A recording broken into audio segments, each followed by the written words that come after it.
Welcome to SchezzWho, your top spot for politics.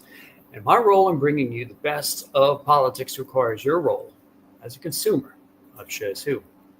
This channel grows with your likes of this video. This channel grows with your shares of this video. Your comments on this video is also important. And most importantly, this channel grows with your subscriptions. So don't forget to hit subscribe as we go along. Now, what I want to do is shout out for the people, the organizations that keep the show going, starting with the Dissent Agenda, a brand new podcast here in the Hampton Roads area, focusing on politics. And I piggyback off of their StreamYard channel. So I want to give them a definite shout out. And everyone watching, go subscribe and like to the Dissent Agenda too, because they got great content. Also, Mr. Farley Perkins with the Farley Perkins Agency can help you out with insurance in Hampton Roads. So give him a shout out. I got his contact information right there on the screen.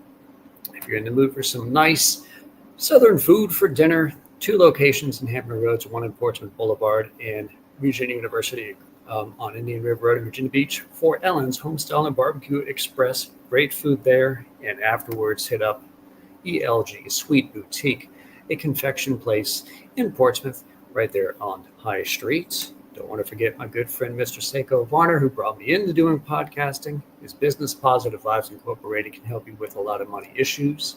He's also a great DJ. If you hit up 757-932-0177, you can book him for that. And don't forget, he also created the Hampton Roads Green Book, a great application to find Black-owned businesses in Hampton Roads. And the Black Swan podcast, run by my awesome wife, Andrea Dixon SchezzWho. Look for that on Spotify. All right. Now, this program will have on a very special guest, the current delegate for Virginia's 38th District, Sam Rasoul. He grew up in Southwest Virginia, where his parents settled after leaving war-torn Palestine in the 1960s. Like all those who come to this land, they sought a better life. He grew up in Hurt Park and Bluestone in the Roanoke area. He grew up as a religious and ethnic minority to that part of Virginia. And it helped stoke an appreciation for special values like respect and fairness and liberty. He studied at Roanoke College and got a master's in business administration from Hawaii Pacific University. Drawn to public life, he's worked in healthcare both here and abroad, as well as seeking a congressional seat in 2008. And since the election season of 2013 and a swearing in 2014, a seat out of Roanoke in Virginia's General Assembly. So it's going to be an honor to have him on. And to help me out with the questions today, good friend and host of the Dissent Agenda podcast, Melissa Lucasen down in Virginia Beach. And of course, the man of the hour, Delegate Sam Rasoul. Thank you, both of you, for coming on today to SchezzWho. So I want to ask you both, how was your morning? Well, so far, so good. I'm happy to be here. I can't complain. Well. Good to be with you. We woke up, right? That's right. Indeed. It's a start.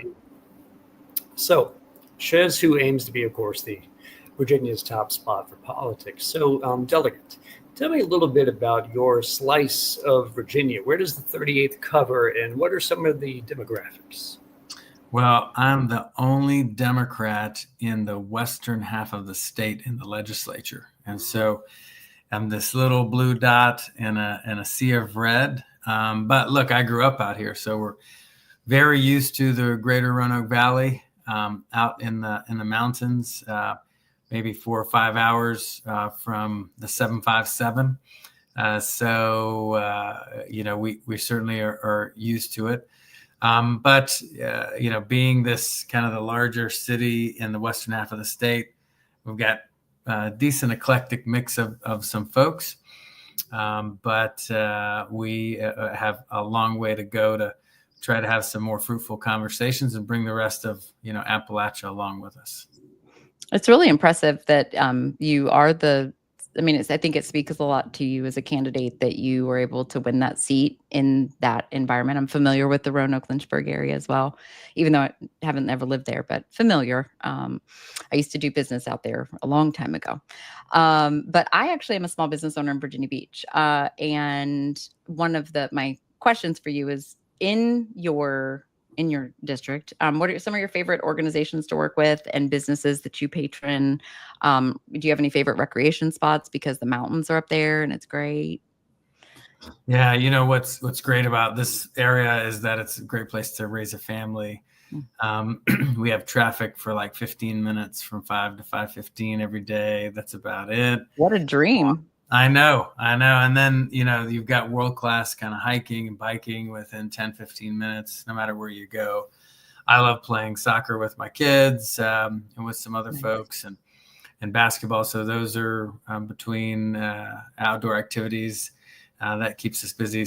There's a variety of different, I like to say we have one of almost everything as far as different types of food to be able to try out, whether it's, Afghani food, etc. Yeah. And we're very fortunate enough to have a pretty diverse local economy. So we're not overly dependent on one industry. And that really, I think, helps to balance the way of life out here. Nice. Now, when I got more involved in politics around 2018, it was largely because I started following organizations like the Justice Democrats. And one of their foremost planks is to be against special interest and corporate PAC dollars. And if I recall, you're also against that too. Yeah, we've really struggled with these kinds of reforms in Virginia, whether that be campaign finance reform, electoral reform. I introduced the first bill around, for example, what's called open primaries, where you have a process where everybody runs in one round, and then the top 2 or 4 people go to the second round, which is what we call the general election.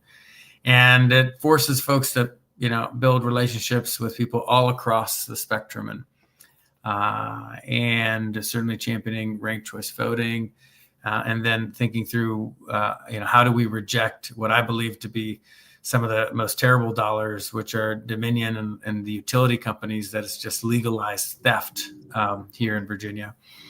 Back then, when we would talk about those things in 2016, 2017, it was kind of heretical. Now you see so many new candidates who are, swearing off utility funds and seeing what they're doing to folks. Yeah. Speaking of Dominion. Yeah, I want to move it to a little bit on clean energy, if we could. The governor's all of the above strategy, it doesn't really gel well with the idea of advancement on clean energy. And examples of advancement in a positive direction could be the Spark Youth Workforce Pilot Program, or Skilled Pathways for Advancement, Resilience, and Knowledge. It's a grants-based effort from Virginia Energy aimed to connect Virginians aged 14 to 25 to experience and career mentoring in the energy-related fields. It particularly helps low-income and rural communities. So do you seek to have stronger investment into clean energy? And if so, what programs like that or strategies would you promote? In 2018, when I wrote Virginia's Green New Deal, the whole point of it was an intersectional approach that was not just about the economic crisis, but the climate crisis, but thinking through the economic crisis that we have, the social social justice crisis that we have. And so when you're wanting to economically uplift us in an intersectional way and address the climate crisis, and think through a variety of the challenges, how do you make these investments with an example, just like what you said, right? So the way we ended up doing clean energy in Virginia was to make sure that Dominion made a lot of money doing it and raise our electric bills accordingly. And I'm all about going to, in the Green New Deal, we wrote, getting to 100% by 2035. And we need to be able to do so in an intersectional way that is truly keeping justice kind of top of mind. And so I think that's how we should be approaching it, is thinking about these underrepresented communities, these communities that are disproportionately affected, and how are we uplifting them economically and ensuring that there's a social and political justice as well. I do have a question about that before you go on, Conrad, if you don't mind. So I do know last session there was a very, very good friend of mine put together a coalition of independent solar operators in Virginia. And they kind of went against they went up against Dominion and the SEC. Dominion is systematically trying to put these small independent operators out of business. What do you see with if we get a trifecta in the House, the Senate, and the governor's seat?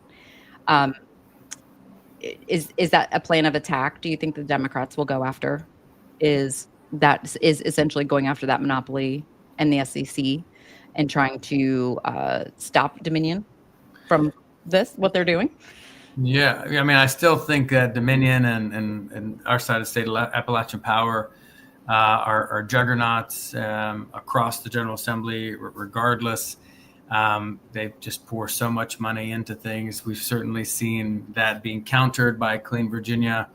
What we think is that the incoming governor, which looks to be Abigail Spanberger at this point, will maybe have a more balanced approach to some of these policies. However, it's been a struggle regardless of who's in charge. Money talks. It does, and look, as far as investments in clean energy, taking the climate crisis seriously, that the Democrats have clearly done good work there and have elevated that. The issue that I have is trying to make sure we're doing it in a social, doing it with social and economic justice at the same time. I think that's the only way for it to be sustainable as we move forward. I would second that. Mm-hmm. Now, I want to shift a little bit to education, which has suffered a blow from above with Washington's butchering of education funding. So with that in mind, what's your views on protecting education right here in the Old Dominion? Yeah, we need to do everything we can to not only protect, but advance and invest further into public education. This administration, meaning not only the Trump, but the Young administration, has been an absolute disaster for public education and higher education as well. It's just the endless war on education, and it's been sad to watch. And this is coming from somebody who, like, I'm pretty liberal, but I take great pride in working in a bipartisan way, and have tried many times. But every time we turn a corner, they have just come with endless attacks, and that's why they've gone through 3 superintendents of schools statewide, endless turnover in the Department of Education. People are so frustrated because they just want to do right by the kids. And all they want to do in this administration, both at the federal and state level, is exploit it for political purposes. And so let's make the proper investments. Let's make sure that we're, especially as we're going back to school right now, giving our teachers the tools that they need. The JLARC study that I know you're familiar with had essentially, in summary, said that we would need an injection of $1.5 billion into Virginia schools, public education, just to catch us up from the divesting that previous administrations have done, essentially, in education, in our public education. And I don't see that. I don't see us being able to had, a fully democratic position. I don't know if that's possible. But when the JLARC study came out, did that open your eyes to the long-term effects of how administrations before the current even have been? And I mean, Northam, there's been some good work in trying to restore, but it feels like it's a constant back and forth because one administration invests, the next administration divests, the next, we're kind of behind, very behind. Yeah, we are just fundamentally, and Virginia is a little C conservative state in the way we spend, the way we approach budgeting, et cetera. And I've certainly seen that sitting on the Appropriations Committee. Mm-hmm. In the legislature, we have seen that there have been bipartisan groups that are interested in further investment and advancing along. But to your point, we were so far behind, especially from the Great Recession in 2008, 2009, that we're struggling to catch up.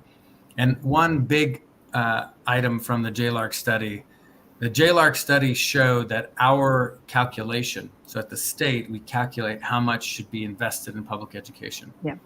And we add two things, basically the state amount and the local amount. And together, our calculation said that we should be spending $11 billion a year.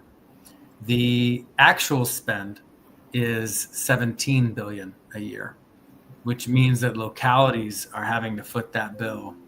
Mm-hmm. So we are just so far off on a regular basis and have a lot more work to do. Yes, very much so. I'm an education advocate, so I spend a lot of time at school board meetings, and it's of interest to me of what happens at the General Assembly, because they've chosen culture politics to get into the schools. But I have noticed that conservatives care about education, and it's finding the conservatives that care about public education. They exist. And we need to take it off of the culture politics of schools, and we need to refocus on, I would love to see community colleges free in Virginia. Mm-hmm. Free. State schools, I would like to see them very cheap, right? If you have money, go to private institutions. Spend your own money and go to private institutions. But we need free secondary education beyond our high school. So thank you for your support on that. Yeah, my pleasure. Now, there's also been some divestment forecasted for the healthcare front, and Medicaid was just slashed by Trump's big destructive bill. Your place in Virginia, of course, is going to be very key, and that's because you have goals with the healthcare system too. And what would those be? Well, healthcare. So my background in partisan healthcare administration, I could talk about this pretty ad nauseum, but we will say this, while there are massive cuts coming from the federal government and projected over the next couple of years with this terrible bill, Congress still has time actually to go back and try to change and augment portions of that. So I would encourage people to, while it has been, portions been signed into law for sure, because of some delayed enactments, continue to put pressure on your federal officials to walk back some of the craziness that they've already done. And the reason is because Virginia, as a Commonwealth, and we have some great leadership in lots of spots, but we will not be able to plug the hole. There will be devastating cuts to Medicaid. We've already seen food banks suffering. Other things like adult education, et cetera. And so from a healthcare perspective, we can do a couple things. In the short term, try to continue to invest more in the state-based exchange. So we've got our own state-based health exchange that people can go and buy a plan on.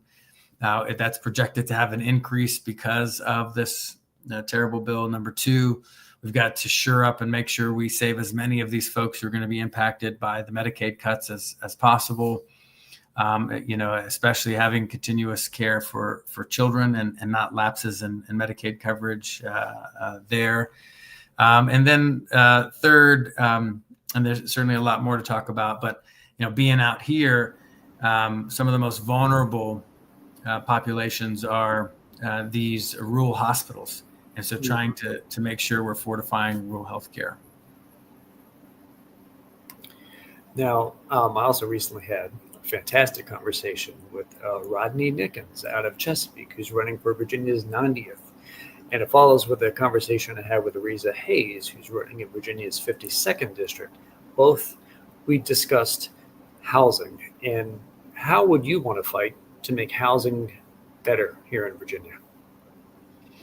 One of the, I think, larger topics that is not discussed around housing is the role that institutional investment has played in manipulating the especially single-family home market.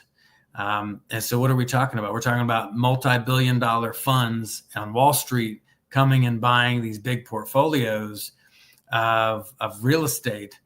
And what we have are, families who are struggling to compete with some of that.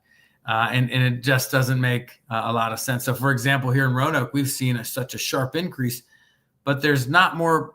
There really aren't more people, and so there isn't like a huge surge in demand. It's that the prices have been artificially inflated by some of these other pressures. That's number one. Number two, we've seen while some price increases are certainly from remnants of COVID, there has been COVID maybe was an excuse for those on Wall Street to make a ton more money. And we've seen prices jacked up on pretty much everything, but especially in housing, as an excuse for some of these corporate interests to continue to have record profits. And look, I get it, but the reality is people are struggling, and we've got to say some of these basic needs like housing, healthcare, basic education, being able to afford your groceries should not come at the expense of making these billionaires richer. Right. Well, sorry, Conrad. No, I was saying seconded. I agree. Yeah. Well, and two, I think a lot of people don't. I was in financial services. I worked for a Wall Street company for years in my former life, is what I'd like to say, and regret it greatly, certainly, at this point. But while the Dodd-Frank Act was not repealed, a lot of provisions were gutted, right? Mm-hmm. Which allowed these large corporations to come in with their predatory practices and scoop up these single family homes, especially during the pandemic. One of the things, and this maybe, the boomer generation is going, every person in the boomer generation by 2030 will be of retirement age at 65. Mm-hmm. And one of the things we're also seeing with housing is that seniors seem to be staying in their houses longer. And right now we have a problem with inventory. Well, actually, I would argue we don't have a problem with inventory, but on the surface, we have a problem with inventory. Okay. And they're staying in their homes longer. And so then therefore younger families are not able to find homes to purchase for their growing family, right? They're staying in larger homes. I'm a big believer in building up. And I know, like in Roanoke, much like Virginia Beach, we don't have a ton of skyscrapers or anything like that. We have a handful of tall buildings, but I'm a big proponent of building up and trying to find ways to some of these sprawling, deserted strip malls, right? And revitalizing stuff like that. Would you be in support of that? And accessory dwelling units? That's also been something that we've struggled to get approved, at least in our locality. Locally here in Virginia Beach is getting accessory dwelling units because we're going to have to go with more multi-generational housing. Yeah, I mean, I'll tell you how I feel these days. Usually when I see any green space being bulldozed, I feel terrible about it. Like that's really over the past few years. And I think there's so much what I call brown space that needs to be developed, redeveloped, invested in.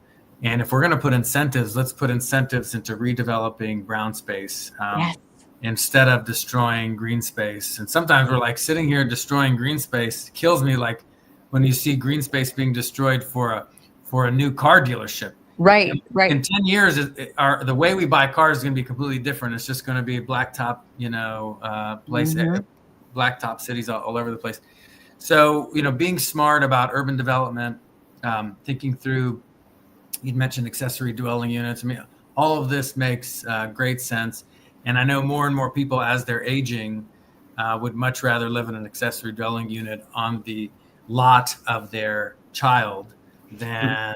That's literally what we're doing. That's literally our plan. We've already talked to our youngest is 25. And my husband and I, we sat down and had a conversation and said, hey, listen, like, what do you think about when you're ready, you move back in the house? I will be, I have a little bit of time to kind of push for ADUs because my husband and I are thinking about our future. And and we've said, hey, do you want to share a backyard? We'll build a little 20 by 20 in the backyard. We'll pour our own driveway so we can access, and we'll just share the backyard, and then we'll be on the property with our grandkids and all of that. And I think those conversations are happening more.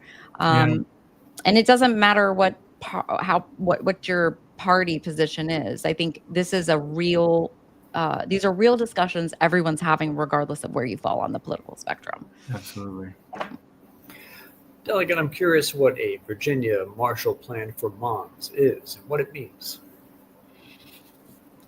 I think there's a longer conversation to be had here. And when we were very fortunate enough to get close to a majority in 2018, and one of our top priorities, as I had been a champion of and continue to be a champion of, it was ratifying the Equal Rights Amendment to ensure that every person, regardless of sex, is treated fairly under the Constitution of the United States. And we did that in our ratification here in Virginia. In other words, did our part. And the natural extension of that conversation is the economic empowerment of women. And that's how you uplift families. And I say that genuinely because all of the data points to that. What's happened is, for the first time in 2024, my party, the Democratic Party, has become the party of the rich. The slight majority of people making over $100,000 voted for Democrats. The slight majority of people making under $100,000 voted for Republicans.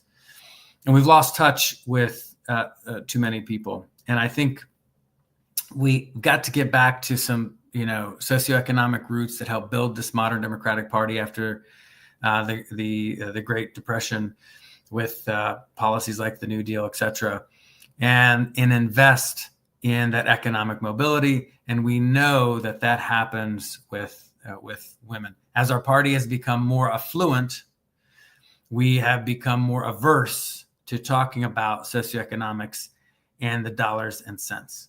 And so what I'm asking is for all of us to be, if we really care about women's rights, we have to discuss socioeconomic mobility for women. Definitely. That's right. Love that. I could talk about this all day. I love that. I'm a big believer in women being compensated, including women who work in the home, that they should be compensated for their work. And however we compensate them, can be, it can be discussed, but we lost over, I believe it was last I looked, we lost during the pandemic over 1 million women out of the workplace, because it's always women who make the sacrifices when the family suffers, and women suffer because of it. Yeah, and to be clear, I mean, like, there's platitudes and people like me who are, pandering to women because we're running for elected office. But the data is clear. Like, if you really want to economically uplift a family, that's where you invest first, and it's going to have the greatest economic impact, because to your point, objectively, that's where most of the burden. And we know there's plenty of great dads and plenty of great men who are out there supporting their families. But that's where we got to make our investments. And what does that mean? Caregiver tax credit, which I put in several times to your specific point. It's thinking through that equal pay. It's the real, universal, accessible childcare. These are all some of those pieces and policies. Great. And if you could, I want to divert a little bit to what do you consider people first politics? I know we were just discussing economic mobility with women, but generally, what is people first politics? What we did is many years ago, we introduced the first participatory legislative process in Virginia, where we have a You Write the Bill process in my district. In the fall, we have time having sessions where people come together and they congregate around ideas that they have and write specific pieces of legislation. And sometimes those get introduced. They look for a patron. For example, this year we passed a new bill, what's called the Blue Envelope Program, where the DMV will give a blue envelope with instructions to drivers with autism. And when an officer stops that autistic driver, the driver can then hand the envelope with their ID to the officer. So the way the officer might know this person has difficulty responding, has difficulty communicating, thereby having less infractions with law enforcement who are, might be honestly just trying to get someone to respond. That was a citizen idea that then became a bill which now is signed into law in a bipartisan way. And so when we put people first politics, certainly it's all the election reform, campaign finance reform, transparency, and it's doing our best to empower people to be great citizen advocates.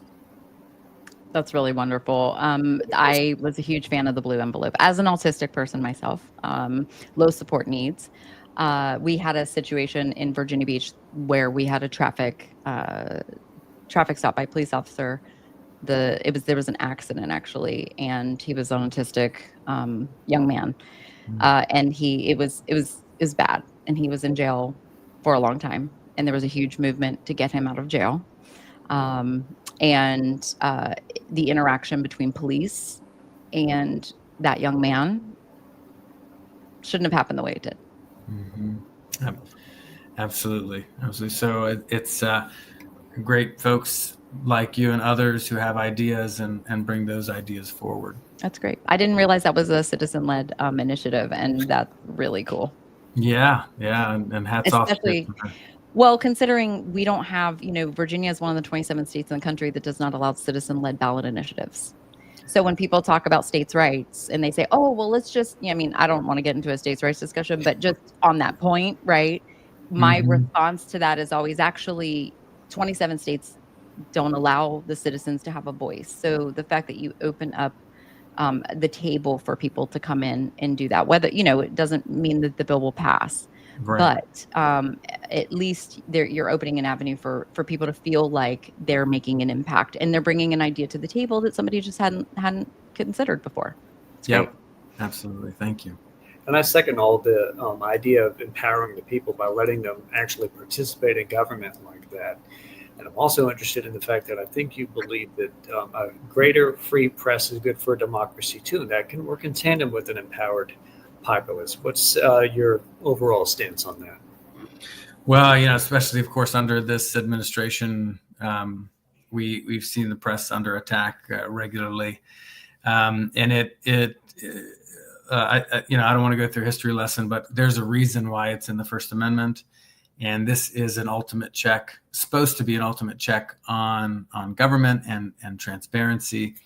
Too much press these days, of course, is just trying to sell the next best thing. Unfortunately, trying to get commercial ratings as opposed to objective information. However, programs like this and others have democratized information flow and given people a variety of avenues with which to try to seek out the truth.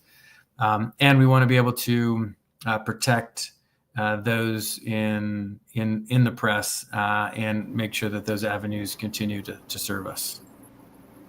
Seconded on that as well. How does one help as a delegate toward helping working families and Main Street businesses here in Virginia? Yeah, look, as a person who comes from a family of small business owners, I agree lots of times when small business owners are like, man, there's I don't know where this red tape is coming from. And I think that we should take that seriously as a Democratic Party. I think that we have let and I work well with our area business chambers, but I think we've let the quote unquote chamber community lump all businesses into one big pot. And, let's talk about the 90+% of truly small businesses that are Main Street businesses trying to make ends meet, trying to make things work. And do not let those handful of multi-billion-dollar corporations co-opt, quote unquote, the business voice. I think there's a lot we can continue to try to do and listen. And I love being able to solve a problem where I can approach local government, state government, and say, how can we reduce this regulatory barrier that, of course, first and foremost is we want to keep people safe and protect consumers, but maybe there's a more efficient way to do this as we move forward. And we should be able to do both, keep people safe and help our small businesses as much as possible. Yeah. And to that point, as a small business owner, I have 23 employees and independent contractors combined.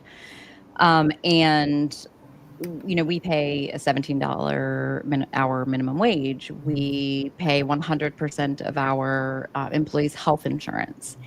And we do essentially the way that we help our independent contractors, because I can't offer them health insurance, is, we do paid vacation for independent contractors, right? And which is people are like, wait, what? Melissa, and I'm like, I am coming to work for you, Melissa. I don't even know what you do, but just sign me up. Let's franchise the collective. I know. No. You can't. I always say the owners are like the trunk of the tree, and then everybody else are the branches. And when you get those branches way too far from the trunk, things are not really the same as the original concept. So, but having said that, the biggest argument with that you hear, because like you said, the large businesses, they've essentially monopolized this idea that like all businesses are just like these big box, these large corporations or, big box stores, things like that. And that's not the truth. And so when people talk about raising our minimum wage, right, like we need to be at a minimum of a $15 minimum wage. And so I needed to put, if I believe in that, I had to put my literal money where my mouth was, right? Mm-hmm. And so we did raise our minimum at the time in 2020 to 15, and now it's 7. It's been 17 for 2 years. But that the argument with people is that, but then the companies will just reduce their employees. No, actually, to be honest with you, I have employees that have worked for me for 15 years, 8 years, 13 years, because when you take care of them, they stay.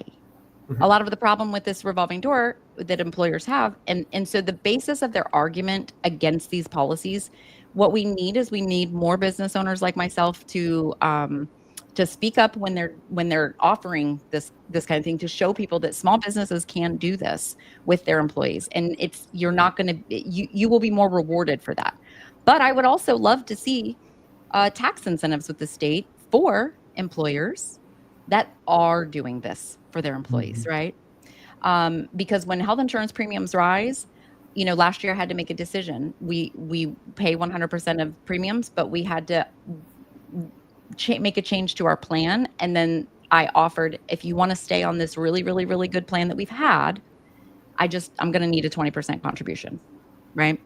So for that premium plan, but otherwise it's 100% available to you at this plan, which is still a good plan. But these are the things that we need legislators talking to small business owners about, and sharing and having these stories shared by small business owners for this particular reason, because that's, other people may say, hey, maybe I can do that too.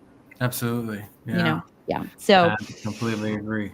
But I just kind of to shift a little bit to criminal justice reform and equal rights. And we talked a little bit about equal rights amendment, but criminal justice reform is something I work a lot with the sheriff here in Virginia Beach, because, he doesn't look like 70% of the population that are in his facility.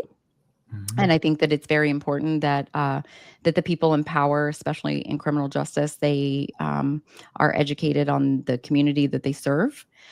So what is your position on criminal justice reform and how that works? That needs its own show, Melissa. That's a big question. It is. Let me tell you what in part forms the backbone to my approach. First, read the book, The New Jim Crow by Michelle Alexander, which talks about the second Jim Crow. You can argue we're in the third Jim Crow, but that's another conversation. Yep. The war on crime, the war on drugs in the 80s was an excuse and was really a backlash from the 1960s civil rights era, when we had, all right, so we're like, all right, people have to be equal. So how can we make them unequal again to please and placate some of these interests? We will disproportionately write this legislation. And that's why, the disproportionate number of people are Black and brown who are incarcerated, and driving some of these communities, into the gutter. And look, I believe that in a lot of ways, my party in the 80s and 90s placated and gave into all of that. And under Bill Clinton, these communities, we set the stage to be devastated in a little bit of different angles. So that was tough. and here we are. We're just now starting to turn the corner to not just be, tough on crime Democrats, and I think that's we need to be keeping people safe, but really it's about prosperity. When communities are prospering, when people can envision a future that's brighter for them and their family, then they're not making decisions that are difficult on them and others. Right. And poverty, I mean, ultimately, the poverty is the root of crime for the most part. I mean, we obviously have there are some violent crimes that are, you've got domestic violence and stuff. But I mean, at the root of a lot of the crime we're talking about, when you're talking about carjacking and robberies, things like this, at the root of it, there is poverty. Right. And so and I agree with you. I think that Democrats have gone a little bit too much towards the yes, we have to keep people safe. And we do have to keep people safe, right? Well, let me tell you, I mean, I just want to say some of these Democratic ads are worse than Republican ads. Agreed. And I watched the U.S. Senate race in Texas, where the Democrat was trying to prove to everyone that he is going to be tougher on on crime and on the border than the Republicans. And we've got to come up with different frames for this as we move forward. Mm-hmm. It's a very reactionary. We're playing on their football field when we go to their terminology like that. Yes, absolutely. Gun legislation is, getting kind of in that criminal justice reform. I'm a firm believer in there should be, just like DMV, you should have to register your gun in a central, database. And just for the record, I am a gun owner, and I own multiple firearms actually. And so, but I believe in background checks. But I kind of want to go a step further with, you should have a license just like you have to have a license to drive a car. You should also have to have insurance. If you own a firearm, you should have insurance just like you have to have for your car. What do you think about what we need for gun legislation? Again, lots of topics here. First is to ban weapons meant for war. Weapons meant for war don't belong on our streets. The sale of these weapons, it just needs to be banned, period. That's number one. And then number two, thinking through some of the commonsensical approach. I appreciated President Obama's framing that we have safer vehicles today because of 100 different pieces, and registration and banning the assault weapons, and thinking through how we approach our culture here as a gun owner as well, just makes a lot of sense. Yeah, I agree. I definitely agree with that. If you want, you can continue with the voting. Yeah. So how do you, kind of switching gears again here, about protecting women, LGBTQ community, minority groups, and religious groups? How, these are all very hot button issues right now, and it's being played out in the forefront of, especially with this administration at a federal level. What is your position on that? Well, as a Muslim Palestinian American elected in the Bible Belt of Virginia here in the foothills of Appalachia, I agree. Wow. That's a mouthful, Sam. Wow. Look, and the way I approach it is not as, and I said all of that, but it's really, the framing shouldn't come from protect these types of people. And sometimes that's where the left gets it wrong. We say we need to do more for the LGBT, for the Muslim, for these immigrants. What we need to do is to truly defend the constitutional rights of everyone, and really appreciate, as Americans, this is the beauty of these founding documents, and do our best to defend them. And sometimes they'll have these debates. You have these debates in conservative circles, and be like, hey, I don't believe in LGBT, this, that. Look, it doesn't matter what you believe. Doesn't matter. We've got a document, the Constitution and the Bill of Rights. Can we agree that these rights should just apply to everyone? And when you frame it back that way, it doesn't even need to, you don't even need to get into people's personal beliefs on this, that, and the other. It's just protecting folks And that's the way I like to approach it. But we have people who do not know, and even when told, they will not acknowledge that the Constitution gives due process to anyone on U.S. soil. Yeah, you're getting into the Fifth and 14th Amendment there, and we have great case law. We have precedent there, and these are the vibrant debates. This is the essence of what we're fighting for right now, right, as we speak, and that's why we encourage everyone. You cannot sit silent during these times. Justice is a journey, and we're in the middle of a big part of it right now. Right, absolutely. And right now, with Trump out there telling states to like fall in line behind because really what we're talking about is participating in voting, right? And not that I think that voting is going to solve our problems right now. I hate to be a pessimist, but right? I mean, we do what we can, right? But we need to vote right now, right? And he's out here telling people that we don't need mail-in voting and talking about the voting machines and all of that. He came out, I guess, the same day he met with Putin, and now we're really attacking mail-in voting, right? Because Putin has told him that mail-in voting is bad, because he thinks that that's the reason why Democrats win. I mean, the data's there, right? So when it's a lie that we're the only people that do mail-in voting, because that's what he said, we're the only country. I'm like, there's actually 37 countries that do mail-in voting, including Russia. So I'm not sure why you're saying that. But what does voting mean to you? What we have seen is, since the beginning of these reforms, as we have introduced more and more reforms, that it has significantly shifted to benefit more and more Republican-based populations. Meaning, early voting, all these mechanisms used to be like 2/3, 70% Democrat. And now it's more like 55 to 60% Democrats. Why? Because Republicans in Virginia have realized about a year and a half ago, hey, early voting is good for us too. That's right. And we want to get everyone out to vote.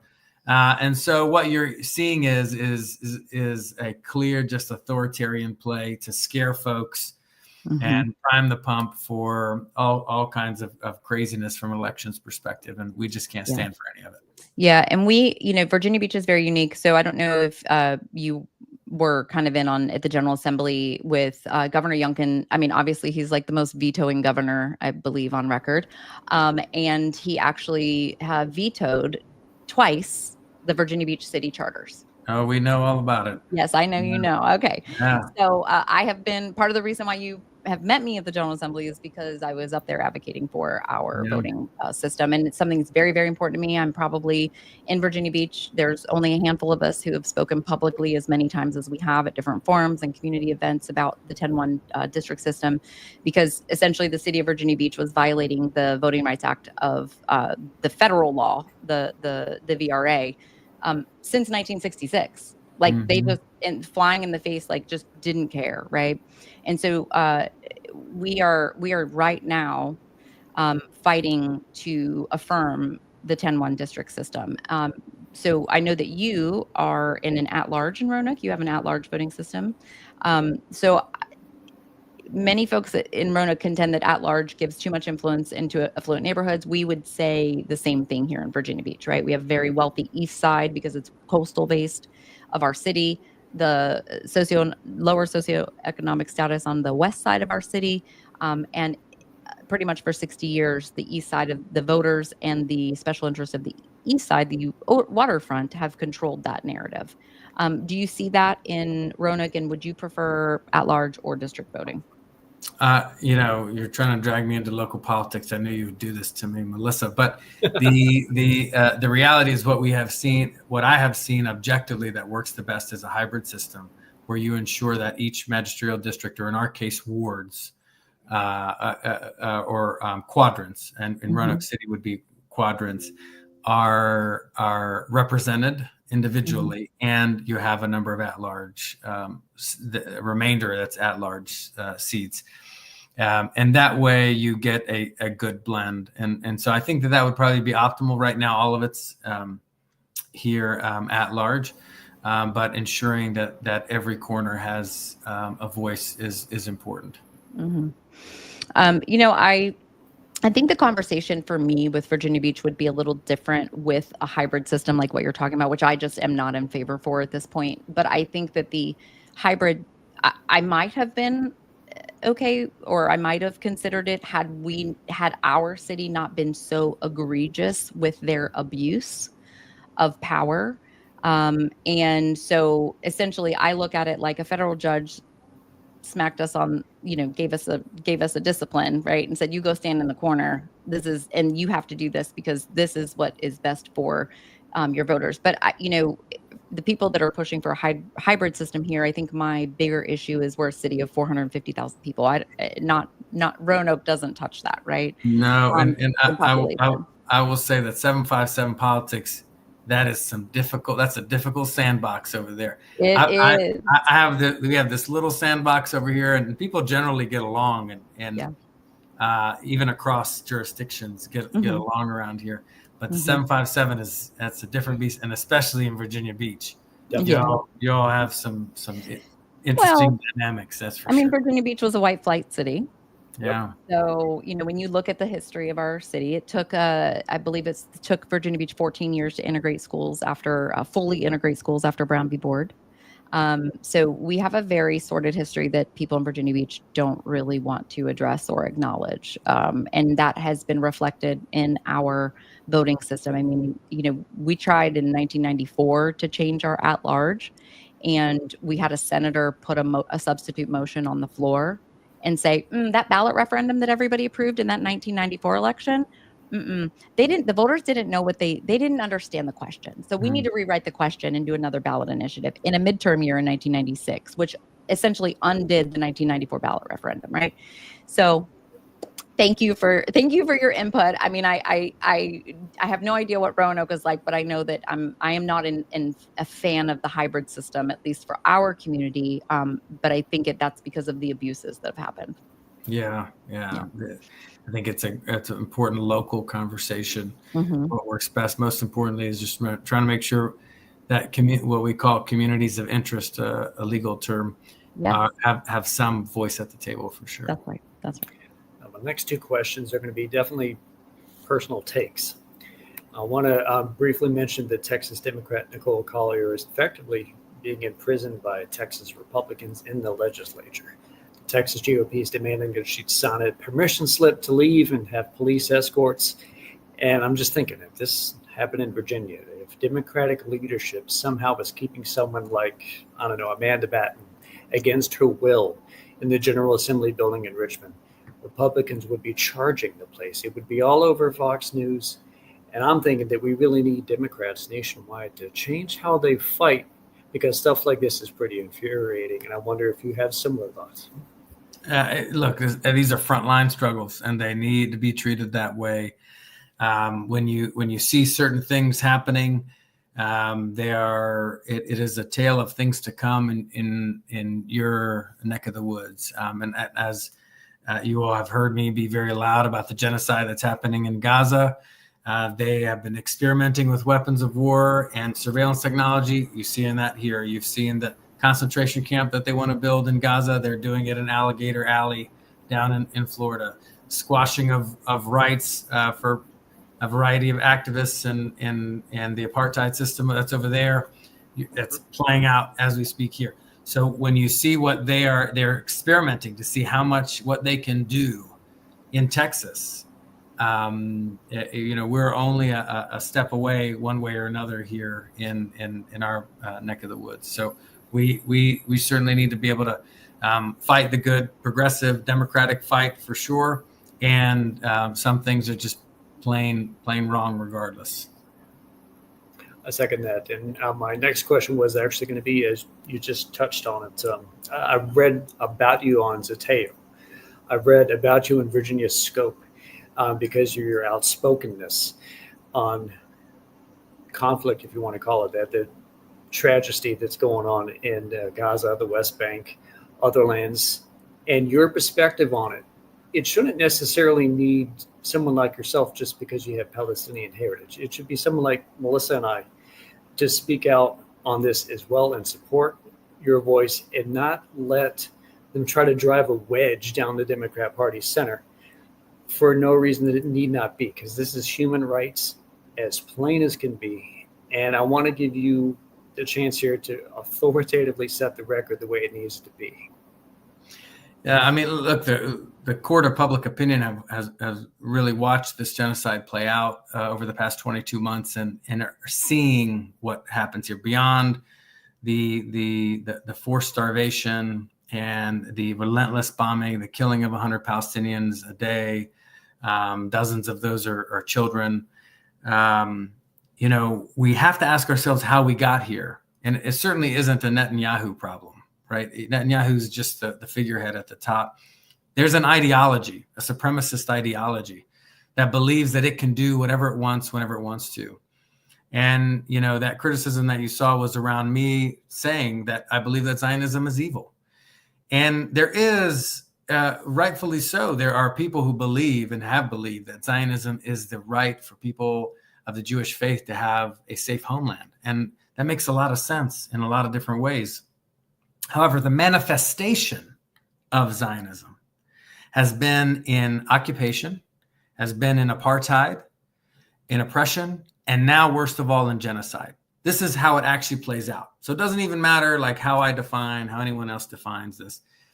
And so when you've got human rights organizations in Israel that call this a genocide, and you have tens of thousands of people in Israel now who are rising up and saying, this cannot define us.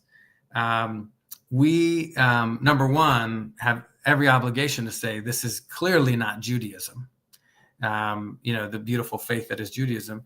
Number two, to name what it is and learn from this moment. Gaza is written. What is happening in Gaza is written. It is done. They have obliterated it. And our obligation now in the coming weeks, months, and even years is to make sure that there is truly never again another Gaza. And that's what we're standing for. Yeah, I think there, on the Zionism, where I get lost on that with people is it wasn't just Israel, it was Argentina too. Mm-hmm. So the argument standing of Israel is the place. Israel wasn't the place originally. It was one of them. But so when you land on that Zionism, the Holy Land, and this is rightfully, like, I've done a lot of research, I've done a lot of reading on the history. If anybody is interested, there's a great website called ifamericansknew.org that really lays out the geopolitical aspects of what's gone on with Palestine over the course of a century. And it also it gives a very, very good history lesson. And it was put together by scholars, Jewish scholars, non-Jewish scholars. All have participated in making sure this information gets out to the public, to educate people so they can just really get a better understanding of the U.S.'s involvement. This is 100% for me. U.S. I believe that Israel is a proxy state for the United States, that's what it is. But now it's turned into this really. I mean, we have blood on our hands, the United States, and our taxpayer dollars going to this genocide, and it is just unacceptable. Well, and the last thing I'll say before I have to go is to second your point is, people ask, you're a state rep. Why are you commenting on this? Well, number one, I think we have a moral obligation to speak up against this hate and injustice, regardless of what it is. But number two, we are complicit. Like it's my tax dollars and that are paying for these bombs that are killing children. That's right. As we speak, at least one every single hour right now. Yeah. And so this is a moment in history when we think about what we would have done and said during the terrible Holocaust. During World War II. Right now, we're proving it. And fortunately, more and more people are standing on the right side of history. They're saying this cannot define us. And we know that in 2025, if this depravity has been allowed and continues to be allowed, that means that no one is safe anywhere, anytime, for anything. That's right. And we're standing up for humanity together. Yeah. I agree with all that. And I want to thank you for coming on, SchezzWho. Good, sir. I threw your website up there on the screen so individuals can look at that. Any other things you want to suggest that we could follow you going forward over the next few months?